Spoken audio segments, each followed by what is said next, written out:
E num determinado momento, um dos pais perguntou: mas como ensinar quando negociar esses valores? Eu falei: esse é o problema, a gente negocia valores e eles deveriam ser inegociáveis, né?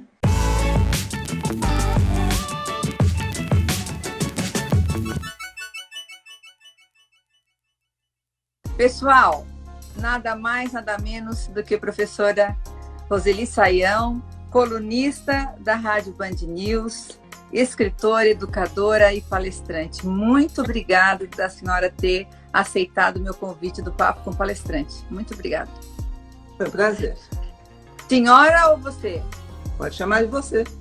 Ah, então tá bom. Ah, eu acho que tem que ser você. Você é tão jovial, então... Ó, eu queria... até a nossa chamada é sobre educação e pandemia, né? Eu queria saber como lidar com as crianças nessa pandemia.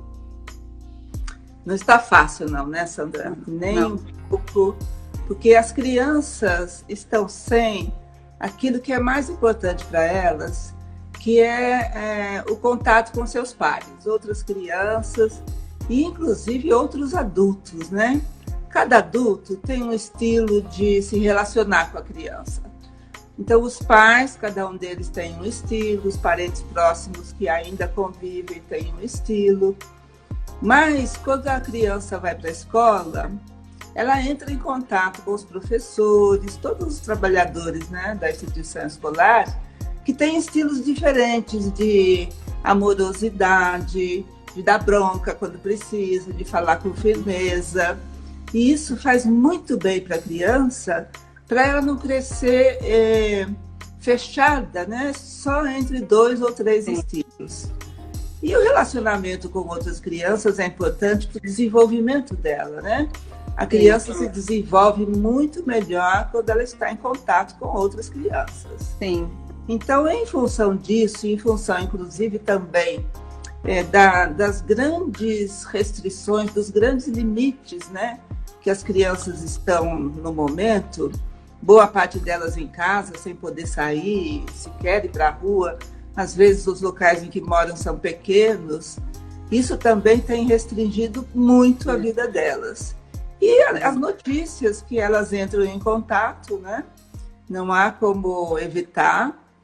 E elas percebem o ar de preocupação dos pais, de segurança. Sim. Então, isso leva as crianças a comportamentos diferentes do que elas tinham, porque elas ganham insegurança, elas ganham tensão, estresse, então altera o sono, altera a alimentação, altera a agressividade, surge de outra maneira.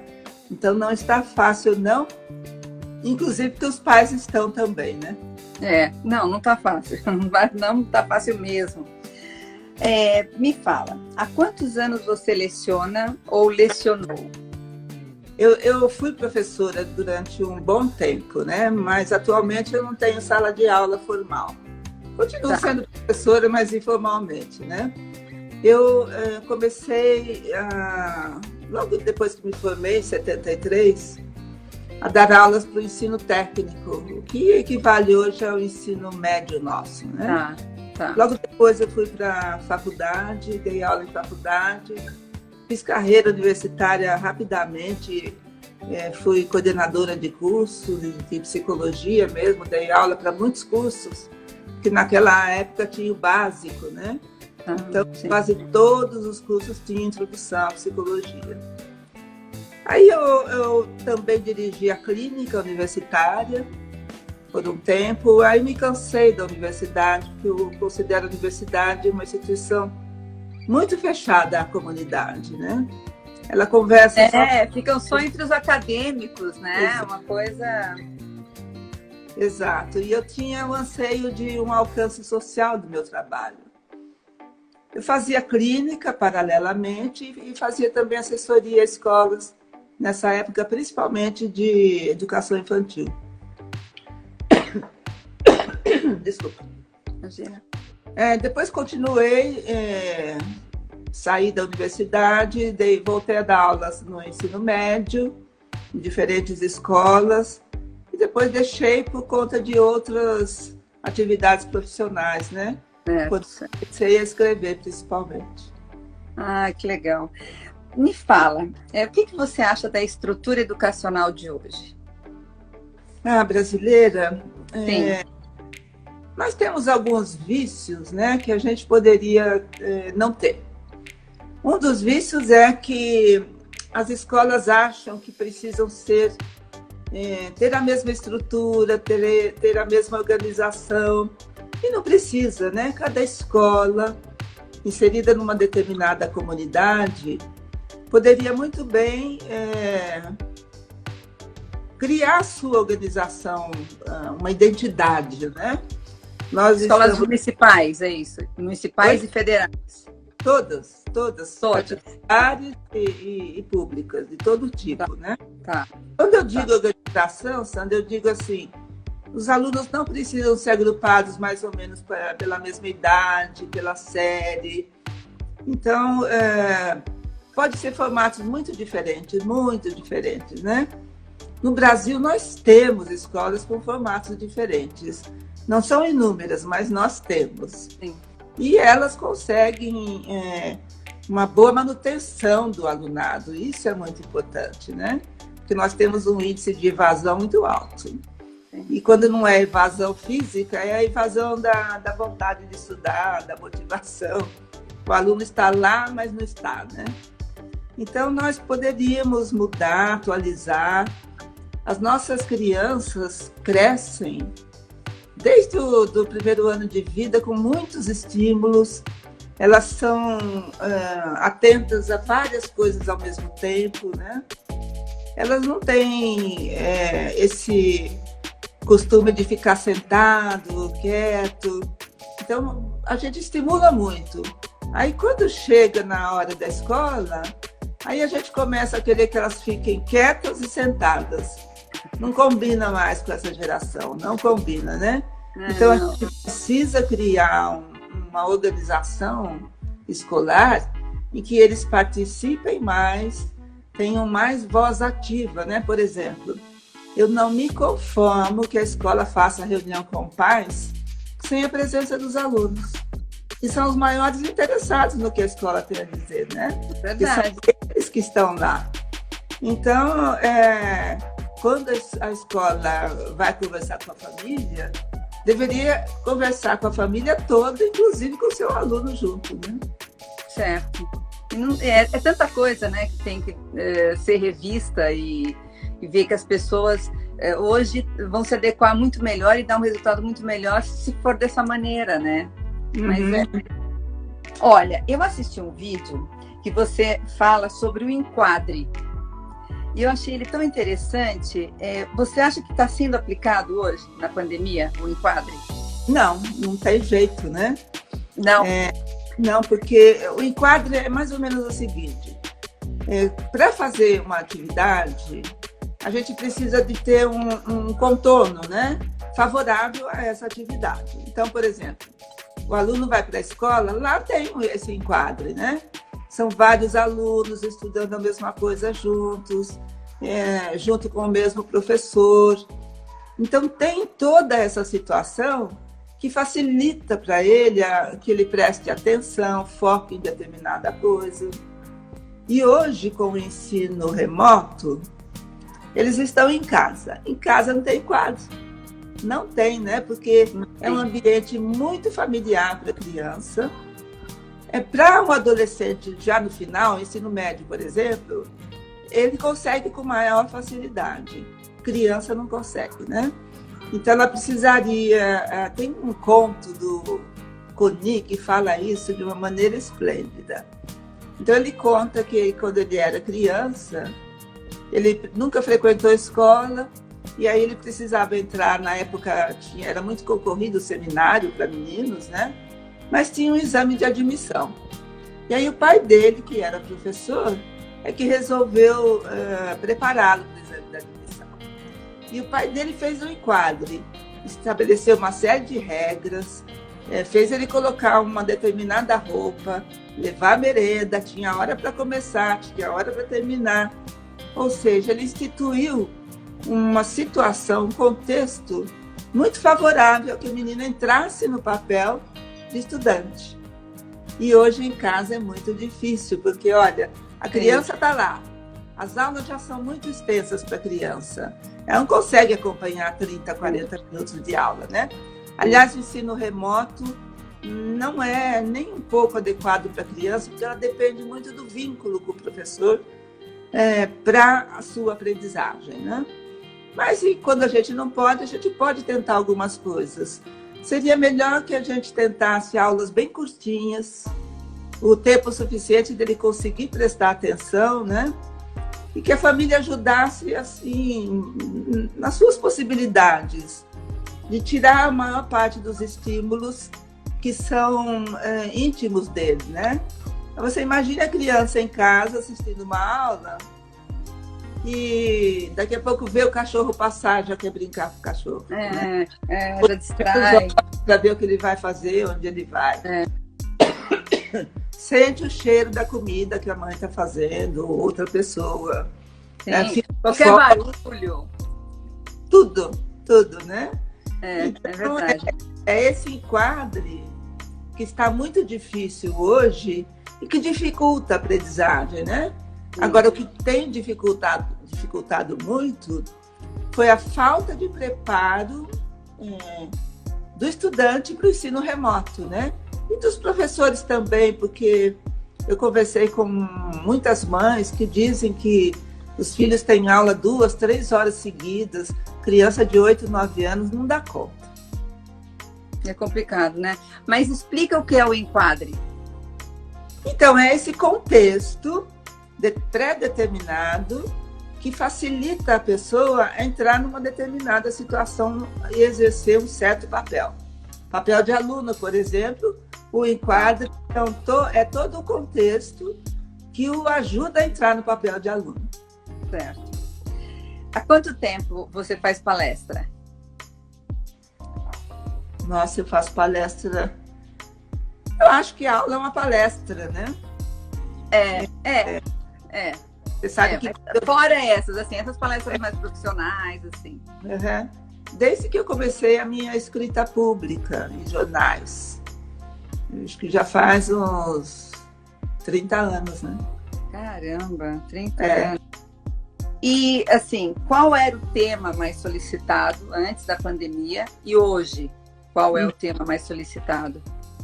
Antes da pandemia, um dos temas muito solicitados era como a escola e as famílias podem constituir uma parceria de fato, efetiva, né? O desenvolvimento dos estudos em diferentes idades também era muito solicitado. A educação escolar e a educação familiar, os seus pontos de encontro e os seus pontos de desencontro, também era muito solicitado. Acho que era o mais pedido, era isso. E aí surge, de vez em quando, alguns pedidos muito específicos de uma determinada unidade escolar, por exemplo, ou instituição. Tá. E agora na pandemia, só que o pessoal pede? Como lidar com as crianças, o que está mais afetando as crianças e como, né? A saúde mental das crianças nessa época. Esses são temas bastante pedidos. Atualmente tem o tema do retorno à escola, né? A reabertura das aulas presenciais. Sim. Isso também, no momento, tem sido muito solicitado. Você acha que as crianças e os adolescentes, o que piora a situação toda é uma certa insegurança que eles sentem, né, dessa situação toda, assim, porque os pais também estão meio inseguros, né? Parece que é todo mundo um pouco sem saber o que vai acontecer. O que você acha? Tá todo mundo inseguro, né? Porque a pandemia veio jogar na nossa cara algumas coisas que a gente não gosta, mas que sempre existiram, né? A primeira coisa, falta de garantias. Então, pronto, ninguém tem garantia de nada. Mas a gente fazia de conta que tinha, né? Eu adoro o exemplo da agenda. A gente faz uma agenda como se amanhã fosse um dia previsto, vai estar tudo certo, eu vou acordar bem. Então, faz de conta que vai acontecer isso. A insegurança, a falta de garantias, mas principalmente a falta de controle. Nós temos no século XXI essa arrogância, né, de achar que a gente tem controle sobre os filhos, que a gente tem controle sobre as situações que acontecem, e não tem. Então, os adultos estão enfrentando essa onda de insegurança, de falta de garantias, enfim, e as crianças percebem. Agora, você sabe, Sandra, que me preocupam muito os adolescentes, muito. Muito porque a saúde deles, a saúde mental deles está sendo muito afetada. Porque eles foram jogados para uma situação de regressão. Ou seja, uma situação quase infantil, né? De ficar só em casa, só com os pais e, portanto, sob a tutela dos pais o tempo todo. E a adolescência é época de sair, né? Explorar o mundo, descobrir quem eu quero ser, quem eu sou, errando, batendo a cabeça. Isso aconteceu com todos nós, não tem outro jeito, né? Então, como eles foram jogados nessa situação quase infantil, só não é totalmente infantil porque eles não são crianças, né? Isso afeta muito a saúde mental. Eles estão muito tristes, alguns já depressivos, né? Alguns até falando em suicídio. Isso me preocupa bastante. Eu imagino. Olha, você escreveu muitos livros, muitos, mas eu gostaria que você falasse um pouquinho sobre educação sem blá, blá, blá. Eu li, eu acho ele ótimo, ótimo. Dei para o meu marido, que na época estava com um filho com acho que 6 anos, 6, 7 anos. Então, assim, me fala um pouquinho desse livro. O título desse livro... Muito bom. Foi inspirado na fala de um aluno de uma escola que eu dava assessoria. Era um aluno super agitado, não agitado assim corporalmente, mas ele fazia um monte de coisa, né? Estava em todas as situações difíceis da escola. E um dia ele aprontou alguma que eu nem lembro mais o que foi.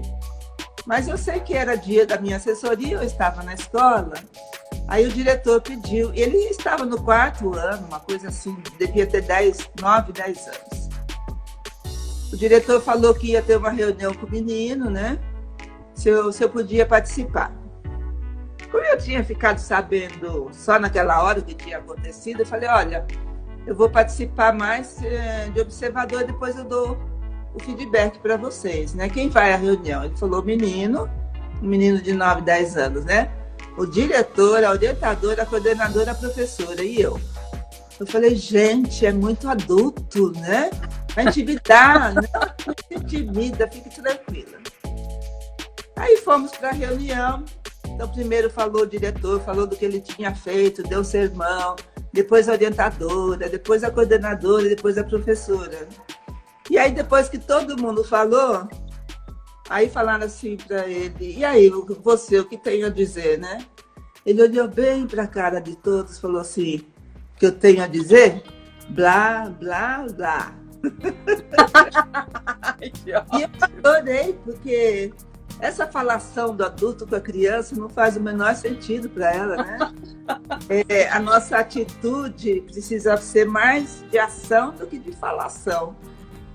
Então, quando foi para a gente pensar num título para esse livro, eu lembrei muito dessa cena e falei, vamos lá, né? Vamos para a educação sem blá, blá, blá. Muito bom, muito bom. Não, e o livro é ótimo, fala bem. Eu queria saber como é a sua estrutura familiar. Como assim? Assim, fala um pouquinho sobre a sua família. As pessoas gostam de saber um pouquinho a intimidade da palestrante. Então, se você puder falar, me fale qual é a sua estrutura familiar e um pouco da sua rotina. Eu não tenho rotina, eu odeio rotina. Aliás, eu sempre falo para professores e pais que a pior coisa que uma criança pode ter na vida é rotina, né? Porque a rotina deixa a gente um pouco desesperançado. Porque o melhor da vida são os imprevistos. São os imprevistos que nos fazem viver acordado, aquela letargia. Verdade. Né? Então, eu não tenho rotina. Tem dias que eu acordo muito cedo, tem dias que eu acordo muito tarde. Ai, que delícia! Tem dias que eu trabalho de madrugada, tem dias que eu já quero dormir logo.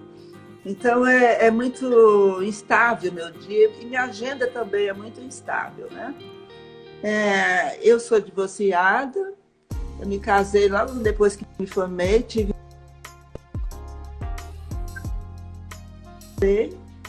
Na época não tinha nem divórcio ainda, né? Era uma separação judicial. Você está me ouvindo? Eu tô, mas voltou. Você parou um pouquinho, mas voltou. Tá. Então, na época que eu me separei, eu tenho um casal de filhos, né? Não tinha divórcio, então foi... É só desquite, né? A primeira era a separação judicial, depois desquite. Quando pegou o divórcio, é que transformou em divórcio. Sim. Então, meus pais são falecidos, eu tenho 4 irmãs, nós somos em 5 mulheres em casa. Que bacana. Meus pais já são falecidos, eu tenho só uma tia, que ela é irmã da minha mãe, ainda viva, né? Ascendente só. E descendente eu tenho 2 filhos, não tenho netos. É isso. É isso. Não, mas é grande a família. Que bom. E assim, o que deixa a Roseli Saião feliz? Ultimamente nada. Não, assim, vamos imagina que a pandemia não existe, que não teve, não estamos tendo a pandemia. O que te deixa feliz, entendeu? O que te deixa alegre, assim? O que acontece que faz você ficar feliz? Principalmente me reunir com amigos e família.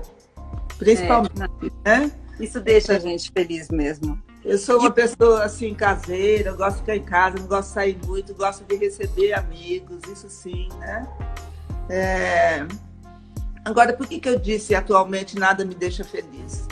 Nós não temos motivo para ter felicidade. Nós estamos com dificuldade de proximidade com pessoas íntimas nossas, né? Sim. Depois de quase 5 meses, desse final de semana, eu consegui passar com meu filho. Amigos, então, a gente só fala ou por tela ou por telefone.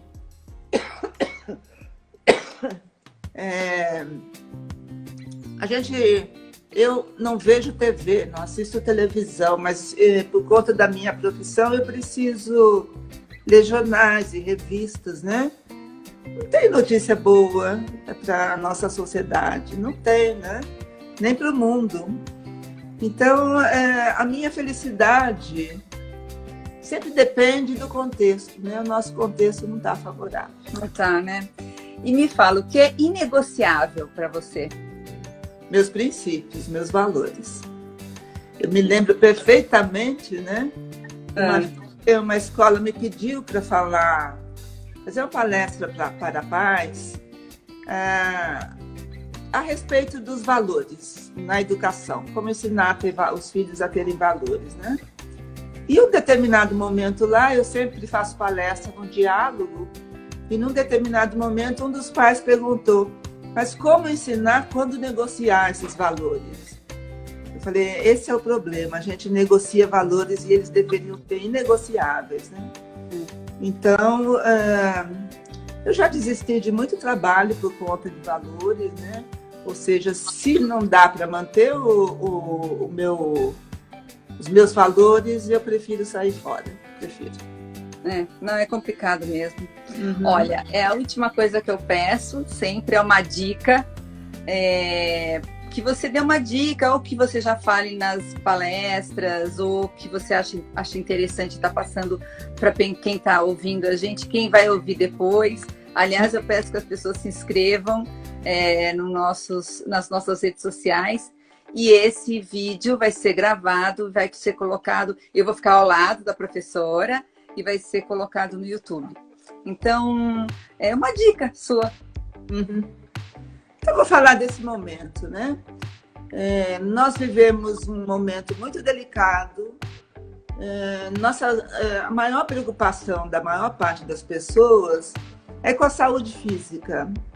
Mas a saúde física e a saúde mental, elas são inseparáveis, né? Elas dialogam o tempo todo e são interdependentes, uma depende da outra.